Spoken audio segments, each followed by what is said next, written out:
Hablar un poco de economía con Jesús Cacique, economista. ¿Cómo estás, Jesús? ¿Cómo te va? Buenas tardes, Vladimir. Gracias por la invitación a tu Gracias por programa. venir.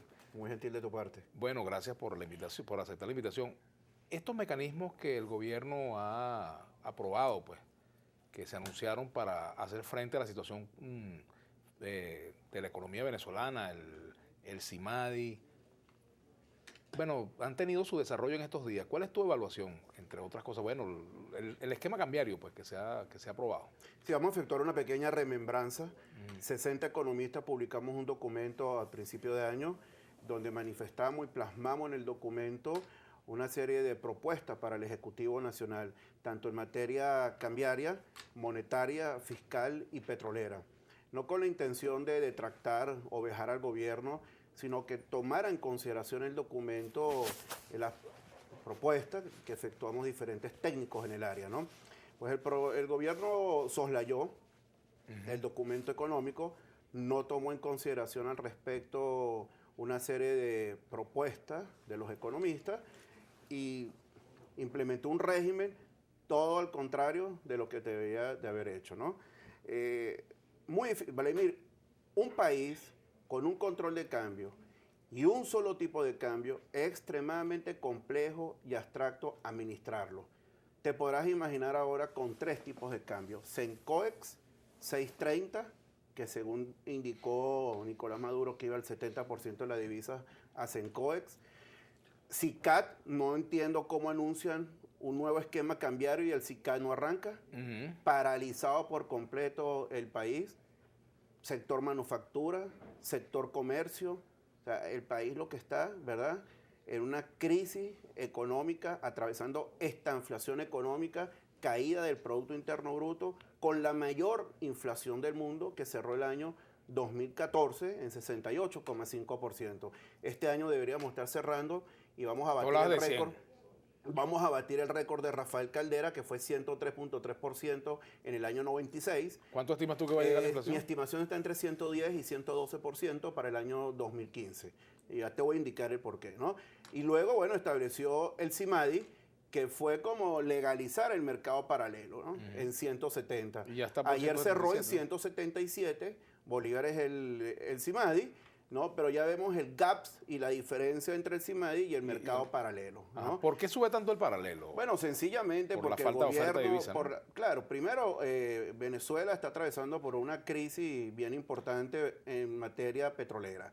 Este año yo creo que a grosso modo deberíamos llegar a unos 40.000 millones de dólares en exportaciones petroleras, menos de la mitad del año 2014, ¿no? Si tú diriges, como indicó Nicolás Maduro, el 70% de las divisas a 6.30, bueno, es inalcanzable, imposible poder distribuir el 30% al resto de los sistemas, ¿no?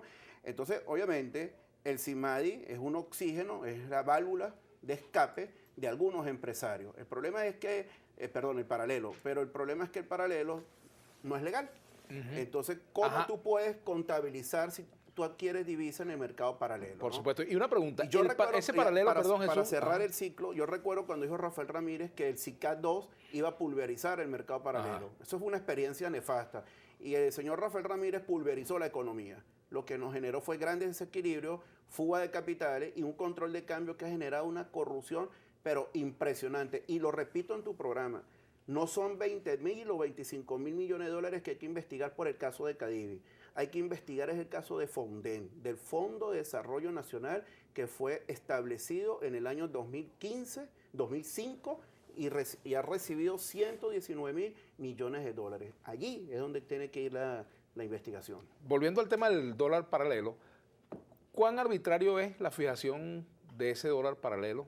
Claro, el dólar paralelo se fija obviamente... ¿Cuál es el punto de referencia? El tipo de cambio en la frontera, el peso colombiano versus la cotización del dólar, creo que ayer cerró en 2.497, luego la cotización del bolívar versus el peso colombiano, y aplicas ahí una fórmula, ¿verdad? Y obtienes el tipo de cambio paralelo, ¿no? Pero lo importante del asunto, Vladimir, es que el mercado está seco.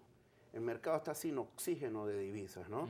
El gobierno no termina de arrancar con este nuevo sistema cambiario, que va a ser inviable y va a ser prácticamente insostenible 6.30 y 12.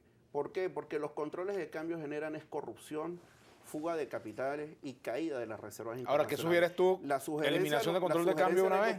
La sugerencia de nosotros los economistas era ir a una liberación del control de cambio, pero primero la unificación cambiaria, ¿verdad? Una unificación cambiaria, luego ir flexibilizando el control de cambio y llegar a la liberación en un momento como tal, si a ti te correspondiera control de cambio. Si a ti te correspondiera tomar las decisiones en economía, Jesús, en este momento y te tocara la posibilidad de unificar el tipo de cambio, ¿en cuánto lo colocaría? Bueno, la propuesta de nosotros era entre 45 y 50 dólares, una devaluación. Estamos hablando hace más de un mes, sí, pero ahorita sería igual. Hay que devaluar. Hay que evaluar, obviamente, esto es un tipo de cambio fuertemente sobrevaluado, ¿verdad? Donde tú fomentas son las importaciones, tenemos una economía de puerto en Venezuela, las exportaciones no petroleras apenas representan del total de las exportaciones aproximadamente el 2,5%, bueno, eso es prácticamente írrito, es prácticamente nulo, y un factor que es fundamental, que es generar confianza en los mercados internacionales. ¿Qué pasa si no se devalúa? Si no devalúa, bueno, obviamente si no van a continuar, si no devalúa, obviamente que van a continuar los desequilibrios en el mercado, no vas a fomentar la inversión privada, al contrario, es mucho más rentable importar que producir en Venezuela, y aunado a esto la corrupción, porque compras o adquieres divisas a 6.30 o a 12, te volteas y te vas para el paralelo, ¿no? Entonces tienes que eliminar una serie de corruptelas, ¿verdad? Una serie de mafiosos cambiarios que se han enriquecido ilícitamente con el control ¿Y tú crees, por ejemplo, Jesús, que pero si esto no es con se toma... gobierno, no, con no, todos es los que, controles de es que cambio, a eso iba, mismo, ¿no? a eso iba. En RECAI la corrupción fue impresionante. Sí. Entonces, eso es el problema que genera estos controles nefastos y el control de precios, ¿verdad? Que ha generado la mayor inflación del mundo y escasez. ¿Tú crees que si, por ejemplo, tú tomas todas esas medidas, el gobierno toma todas esas medidas que ustedes recomiendan en ese documento, la inversión viene así? La gente que tiene capital en el exterior, venezolanos que tienen capital en el exterior, empresas venezolanas que tienen su capital en el exterior, legítimamente, pues yo no estoy cuestionando eso, ¿van a traerlo a Venezuela? Muy interesante tu pregunta, Vladimir. La inversión extranjera directa en el año 2013 cerró aproximadamente en 7.400 millones de dólares. La balanza de pago que el Banco Central de Venezuela, que exhorto al directorio del Banco Central de Venezuela que publique el cuarto trimestre de la balanza de pago y publique la inflación del mes de enero, que estamos al garete, hasta septiembre del 2014 es aproximadamente 675 millones de dólares. O sea, de 7.400 a 675 millones, eso es una caída pero brutal, ¿verdad? América Latina, según el informe de la CEPAL, recibe entre 8 y 10% del Producto Interno Bruto en materia de inversión extranjera directa. Chile, Perú, Ecuador, Bolivia, países que se jactan que son socialistas, ¿no?